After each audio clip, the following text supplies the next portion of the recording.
হাদিসে শবে বরাত নামে কোনো শব্দ নাই, এক নম্বর কথা। কি নাই ভাই?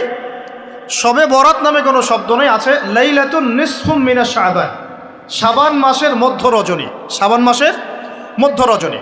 শাবান মাস কি? উত্তর, নবী সাল্লাল্লাহু আলাইহি ওয়াসাল্লাম রমজান মাসের পর যে মাসে রোজা রাখতে বেশি গুরুত্ব দিয়েছেন তার নাম শাবান। আমার সাথে বলেন, শাবান মাস কি? নবী সাল্লাল্লাহু আলাইহি ওয়াসাল্লাম রমজানের পরে যে মাসে রোজা রাখতে খুব বেশি গুরুত্ব দিয়েছেন তার নাম শাবান। আয়েশা রাদিয়াল্লাহু আনহা তিনি বলতেন যে শাবান মাস আসলে নবী সাল্লাল্লাহু আলাইহি ওয়াসাল্লাম এত বেশি বেশি রোজা রাখতেন যে মনে হতো তিনি রোজা ছাড়বেনই না, সারা মাস রেখে ফেলবেন। বেশি থেকে বেশি রোজা রাখতেন শাবান মাসে। প্রশ্ন হচ্ছে কেন? উত্তর, এমনিতে এই মাসটা বরকতময় এবং এই মাসে আল্লাহ পাক তার রহমতে বিপুল সংখ্যক মানুষকে জাহান্নাম থেকে মুক্তি দান করেন। সুবহানাল্লাহ। নবী সাল্লাল্লাহু আলাইহি ওয়াসাল্লাম এই মাসকে তাজিম করতেন। এই মাসের সম্মানার্থে, এই মাসে আল্লাহর রহমত বরকতের স্বার্থে নবী করিম সাল্লাল্লাহু আলাইহি ওয়াসাল্লাম এই মাসে বেশি বেশি রোজা রেখেছেন। সুন্নত কি শিখলাম? শাবান মাসে বেশি বেশি রোজা রাখা সুন্নত। একটা কি পেলাম ভাই? শাবান মাসে বেশি বেশি রোজা রাখা সুন্নত। আপনি যদি মুকিম হন, শরীর সুস্থ থাকে, মুসাফির না, আপনার সুস্থতা আছে, সব ঠিক আছে, আপনি চেষ্টা করবেন এই মাসে বেশি বেশি রোজা রাখার। পারা যাবে ইনশাল্লাহ। এটা নবীর সুন্নত হবে। আরেকটা হাদিস মাথায় নিয়ে নেন, আজকে সারা ওয়াজ ভুলে গেলে এই ওয়াজটা বলেন না। কি হাদিস? নবীজি বলছেন, তোমাদের সামনে, হে আমার সাহাবীরা, তোমাদের সামনে এমন একটা যুগ আসছে, ওই যুগে আমার সুন্নতকে ধরে রাখাটা হাতের মধ্যে আগুন ধরে রাখার মতো হবে। আমি অনেক দিন এই লেকচারে এই হাদিসটা বলেছি। তোমাদের সামনে এমন একটা কঠিন যুগ আসছে, জামানা সবরিন, সবরের যুগ, কঠিন যুগ। ওই যুগে ঈমান ধরে রাখা, মানে আমার সুন্নতের উপর থাকা, হাতে আগুন ধরে রাখার মতো হবে। ওই যুগে যদি তোমরা আমার একটা সুন্নতকে জীবিত করতে পারো, সমাজে একটা সুন্নত মরে গেছে, ওটাকে আবার জীবিত করতে পারো, তাহলে 50 জন শহীদ সাহাবীর নেকি পাবে। হাদিসটা বুঝলেন? শুধু নেকি না, আপনি 50 জন শহীদ সাহাবীর নেকি পাবেন যখন চলমান সমাজে একটা সুন্নত মিটে গেছে, নাই, মানুষ আমল করছে না, কিন্তু আপনি সেটাকে জীবিত করলেন। পারা যাবে ইনশাল্লাহ। একটা দেখাচ্ছি, যেমন সাহাবীদের যুগে মানুষ মসজিদে ঢুকলে কি করতো জানেন? আগে 2 রাকাত নামাজ পড়তো। কি করতো? মসজিদে ঢুকেই, ওযু অবস্থায় মসজিদে ঢুকেই তারা বসতেন না। আগে 2 রাকাত নামাজ পড়তেন, দুখুলুল মসজিদ বা তাহিয়াতুল মসজিদ, তারপরে বসতেন। আর নবীজি বলেছেন কিয়ামতের আগে আগে এই দুখুলুল মসজিদ, তাহিয়াতুল মসজিদ, এই নামাজটা উঠে যাবে। উঠে যাচ্ছে না আস্তে আস্তে। মসজিদে ঢুকলে মানুষ ধাপ করে বসে পড়ে, তাই না? মানুষ ভুলেই গেছে এটা সুন্নত।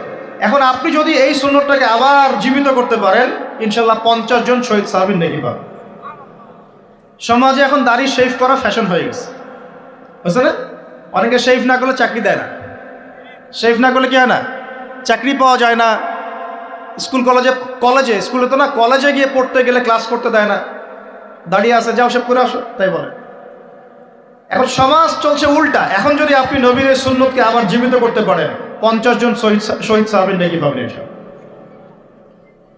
রাতে ঘুমানোর সময় একটা সুন্নত আছে, 33 বার সুবহানাল্লাহ, 33 বার আলহামদুলিল্লাহ, 34 বার কি আল্লাহু আকবার। বহু মানুষই পড়ে না। আপনি যদি পড়তে পারেন, ইনশাআল্লাহ আল্লাহ পাক আপনাকে রেখে দিবেন। সমাজে বহু মানুষ চুল একদম এখন মেসি রোনাল্ডো কাট, তাই না? মেসি কাট আর রোনাল্ডো কাট। আর আমি সিলেট অঞ্চলে দেখে আসছি একদম লন্ডন কাট, 2 পাশ ছিলে মাঝখানে চুল, লন্ডন থেকে শিখে আসছি। এখন চুলেরও কিন্তু সুন্নত আছে, আছে কি নাই? দাড়ির যেমন সুন্নত আছে, চুলের সুন্নত নাই। একদম সামন পিছন সমান করতে পারেন, অথবা যদি চুল নাই থাকে তাহলে চুল মাথা মুন্ডন করেও রাখতে পারেন। অনেক সাহাবীর মাথা মুন্ডিত ছিল। আবার অথবা কানের লতি পর্যন্ত বা কাঁধ বাবড়ি রাখতে পারেন। এটা চুলের সুন্নত হলো কিনা? এখন সমাজের সব মানুষ এই সুন্নতটাকে ভুলে গেছে। আপনি সুন্নত মনে করে রেখেছেন, ইনশাল্লাহ আপনি নেকি পাবেন ইনশাআল্লাহ। এরকম অগণিত সুন্নত আছে, অগণিত, যেগুলো আমাদের সমাজ থেকে আস্তে আস্তে উঠে যাচ্ছে। আমি খুব দুঃখের সাথে বলছি, অনেক মসজিদে ফরজ নামাজ পড়ার পরে আমরা কি করি? একটা মোনাজাত করি, আল্লাহুম্মা আমিন বিরহমাতিকা ইয়া আরহামার রাহিম। ব্যাস উঠে চলে গেলাম, তাই না? উঠে চলে যায় না? তারপর স্যান্ডেল নিয়ে বাইরে চলে গেল। অথচ সালাম ফিরানোর পরে একবার বলতে হয় আল্লাহু আকবার। কি বলতে হয়?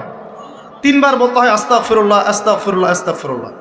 বলতে হয় আল্লাহুম্মা আনতাস সালাম ওয়া মিনকাস সালাম তাবারাকতা ইয়া যাল জালালি ওয়াল ইকরাম। একবার পড়তে হয় আয়াতুল কুরসি, 33 বার সুবহানাল্লাহ, 33 বার আলহামদুলিল্লাহ, 33 বার আল্লাহু আকবার, তারপর কালিমা শাহাদা। এরপর সূরা ফালাক একবার, সূরা নাস একবার, ইখলাস একবার।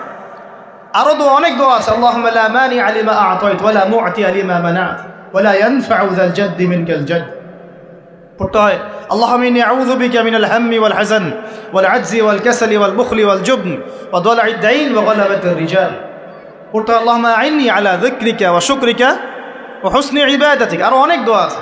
দেখেন তো, মোনাজাত করেন, আমি তো না করছি না, আমি তর্ক করতে আসি না এখানে, এটা নিয়ে আমি ঝগড়া করতে আসি। কিন্তু এই সুন্নতটা যে উঠে গেল, মোনাজাতটা করে যে মসজিদ থেকে বের হয়ে চলে গেলেন, এই সুন্নতটার উপর আমল কে করবে? সুন্নত উঠে গেল না? আপনি যদি বসে এখন সুন্নতটা প্রতিষ্ঠা করেন, 50 জন শহীদ সাহাবীর নেকি পাবেন ইনশাআল্লাহ। এগুলো তো গেল আমলিয়াত।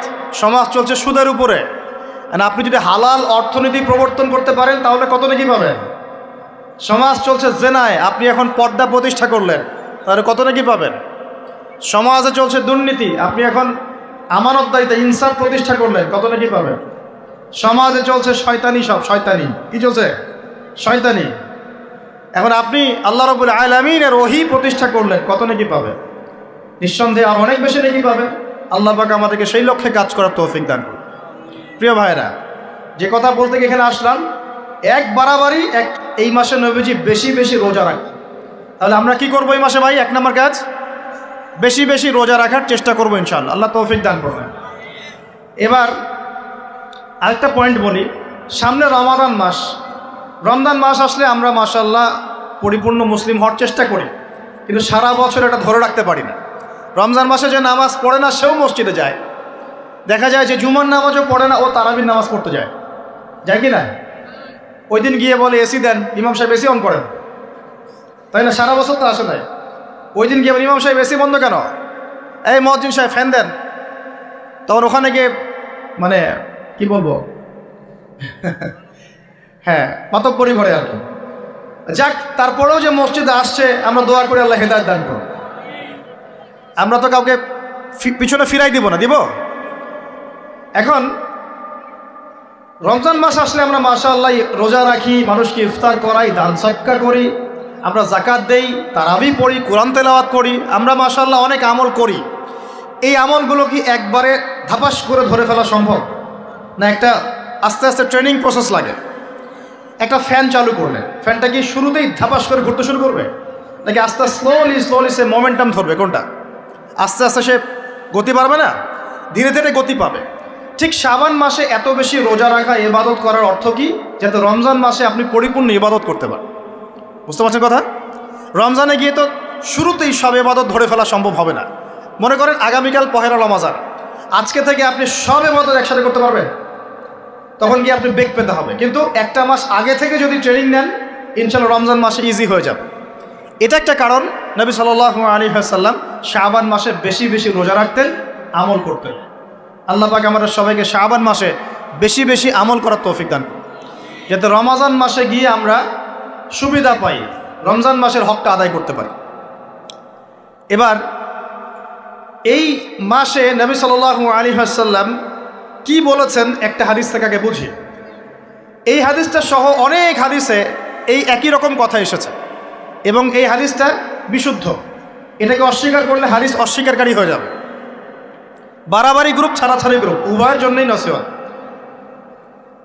নবী সাল্লাল্লাহু আলাইহি ওয়াসাল্লাম বলেছেন, ইন্নাল্লাহ তাআলা, নিশ্চয় আল্লাহ রাব্বুল আলামিন, লা ইয়াত্তালিউ ফি লাইলাতিন নিসফি মিন শাবান, শাবান মাসের মধ্য রজনীতে আল্লাহ রাব্বুল আলামিন তার রহমতের দৃষ্টি প্রশস্ত করেন। সুবহানাল্লাহ।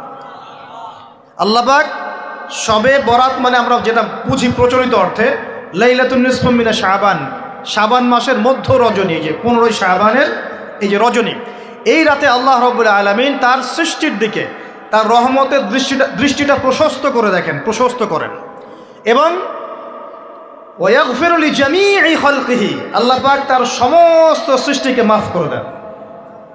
আল্লাহ পাক কি করেন? তার সমস্ত সৃষ্টিকে কি করেন? মাফ করে দেন। কথাটা ভালো করে বোঝেন।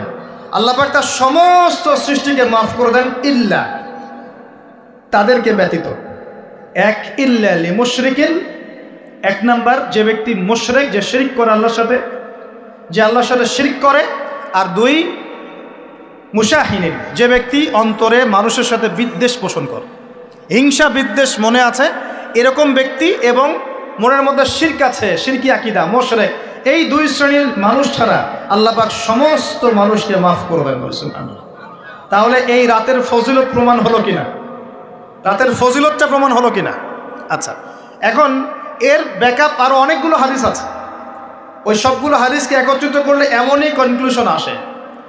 এছাড়াও আরও কিছু দুর্বল হাদিস আছে, এগুলো দুর্বল, সনদগতভাবে অন্যান্যভাবে দুর্বল। ওখানে আরও কিছু পয়েন্ট পাওয়া যায় যে আর কাকে কাকে আল্লাহ পাক মাফ করেন না। সবাইকে তো মাফ করেন, আর কাকে কাকে করেন না। এই হাদিসে দুটো পেয়েছি, এটা একদম অকাট্য। এটা হলো মুশরিক, আল্লাহ পাক মাফ করেন না। দুই, যে অন্তরে হিংসা বিদ্বেষ পোষণ করে, হিংসা বিদ্বেষ আছে, এদেরকে আল্লাহ মাফ করেন না। আরও কিছু দুর্বল বর্ণনা থেকে পাওয়া যায়, এটা দুর্বল বর্ণনা, কিন্তু জেনে রাখতে তো সমস্যা নাই। সমস্যা আছে? আর পাপ তো পাপি, দুর্বল হাদিসে আসুক আর কঠিন হাদিসে আসুক, পাপ তো পাপি নাকি? পাপ ছাড়তে কোনো সমস্যা আছে? তো তৃতীয় এক শ্রেণীর নাম পাওয়া যায়, যারা হচ্ছে আত্মহননকারী, নিজেরা নিজেদেরকে আত্মহত্যা করেছে, এদেরকে আল্লাহ মাফ করেন। আত্মহনন বোঝেন কিনা? আত্মহত্যা যারা করে, আত্মহনন, এটা একটা শ্রেণী পাওয়া যায়। 4 নম্বর একটা পাওয়া যায় আত্মীয়তার সম্পর্ক ছিন্নকারী, আত্মীয়তার সম্পর্ক ছিন্নকারী। 5 নম্বর একটা পাওয়া যায়, সেটা হলো মাদক দ্রব্য সেবনকারী। মাদক দ্রব্য সেবনকারী, যুবকরা খুব ভালো করে শোনো এগুলো। মাদক দ্রব্য সেবনকারী আল্লাহ সবাইকে মাফ করেন, মাফ করছেন না। আরেকটা পাওয়া যায়, সেটা হলো যারা জেনার পাপে লিপ্ত আছে। কিসের পাপে ভাই? জেনার পাপ। এরকম আর কিছু ব্যাকআপ পাওয়া যায়, কিন্তু এগুলোর বর্ণনা দুর্বল। বর্ণনা কি? দুর্বল, কিন্তু পাপ তো পাপই নাকি? এই পাপগুলো তো পাপ, এই পাপগুলো করলে কি আল্লাহ খুশি হন? অকাট্য সহি থেকে পাওয়া যায় এই দুইটা, মুশরিক এবং মুশাহিদ, যারা শিরক করে, অন্তরে বিদ্বেষ পোষণ করে, আল্লাহ পাক এদেরকে মাফ করে। এখন আগে জানি শিরক থেকে কিভাবে বাঁচবো, শিরক কি এবং কেন, তারপরে জানবো হিংসা বিদ্বেষ, তারপরে আমরা যাব এই রাত্রে আমরা কি করতে পারি। মনে রাখবেন, আমল করতে হবে 3টা বিষয় খেয়াল রেখে। কয়টা বিষয় ভাই? আমল করতে হবে 3টা বিষয় খেয়াল রেখে। এক, আমল করতে হবে একমাত্র আল্লাহ পাকের সন্তুষ্টির জন্য। 1 নম্বর কি বলেন? এক, আল্লাহর সন্তুষ্টির জন্য, কারো সন্তুষ্টির জন্য না, কারো জন্য না, শুধু কার জন্য?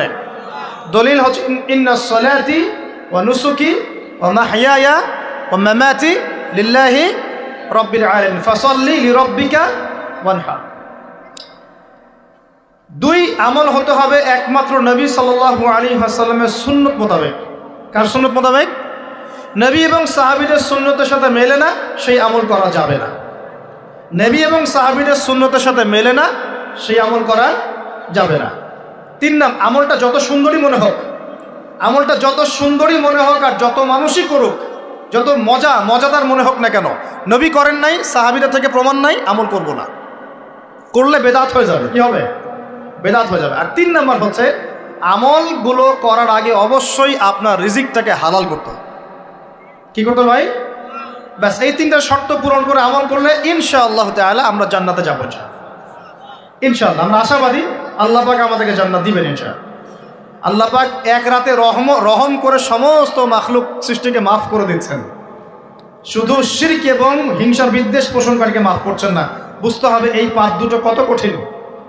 এবার আসেন, প্রথমে একটু শিরক নিয়ে কথা বলি, তারপরে মুশাহিন নিয়ে কথা বলি। ধৈর্য ধরবেন তো নাকি? দেরি হচ্ছে? সবর করেন। এখন প্রথমে জানি শিরক কি এবং কেন। শিরক হচ্ছে এমন একটা পাপ, যেই পাপ আমল নামায় থাকলে পরে বিনা তওবায় যদি সেই ব্যক্তি মারা যায়, আল্লাহ পাক তাকে মাফ করবেন না। ভালো করে শোনেন, শিরক এমন একটা পাপ, যে পাপ যদি আমল নামায় থেকে যায়, বিনা তওবায় সে মারা যায়, শিরকের পাপ নিয়ে আল্লাহর সামনে দাঁড়ায়, আল্লাহ তাকে মাফ করবেন না। দলিল সূরা নিসা, আল্লাহ পাক বলছেন, ইন্নাল্লাহা লা ইয়াগফিরু আন ইউশরাকা বিহি ওয়া ইয়াগফিরু মা দুনা যালিকা লিমান ইয়াশা। আল্লাহ পাক তার সাথে শিরকের গুনাহ মাফ করবেন না, এছাড়া যে কোনো গুনাহ যাকে ইচ্ছা মাফ করবেন। বুঝাচ্ছি, মনে করেন একজন ব্যক্তি জেনা করেছে, কথার কথা নাউজুবিল্লাহ, একজন ব্যক্তি জেনা করেছে বা মিথ্যা কথা বলেছে বা ধরেন মদ খেয়েছে ইত্যাদি। এখন সে তওবা করলে তো মাফ পেতই, তওবা করলে মাফ হতো না? তওবা করলে মাফ তো পেতই। মনে করেন তওবা না করেই মারা গেছে, আল্লাহ পাক চাইলে কিয়ামতের মাঠে এই পাপও বিনা তওবাতেই মাফ করতে পারে। কথা বুঝতে পারছেন? বুঝতে পারছেন না মনে হয়। মনে করেন একজন ব্যক্তি মদ খেয়েছে, জেনা করেছে ইত্যাদি, সে তওবা করার ফুরসত পায় নাই, বিনা তওবায় মারা গেছে। আল্লাহ পাক চাইলে কিয়ামতের মাঠে তওবা না করা সত্ত্বেও আল্লাহ পাক তাকে মাফ করতে পারে। কিন্তু একজন ব্যক্তি শিরকের পাপ করেছে, তওবা না করে মারা গেছে, আল্লাহ পাক কিয়ামতের মাঠে শিরকের পাপ মাফ করবে। আমি কি বুঝতে পারছি? অন্য পাপের কারণে আল্লাহ রাব্বুল আলামিন শাস্তি দিয়েও হোক, কোনো একটা ভাবে হোক, নবীর সুপারিশের মাধ্যমে হোক, তাকে জাহান্নামে গেলেও সেখান থেকে বের করে জান্নাতে দিবেন ইনশাআল্লাহ। কিন্তু শিরকের পাপ যার আমলনামায় থাকবে তার উপর জান্নাতকে হারাম করে দেওয়া হয়েছে। বলেন নাউজুবিল্লাহ।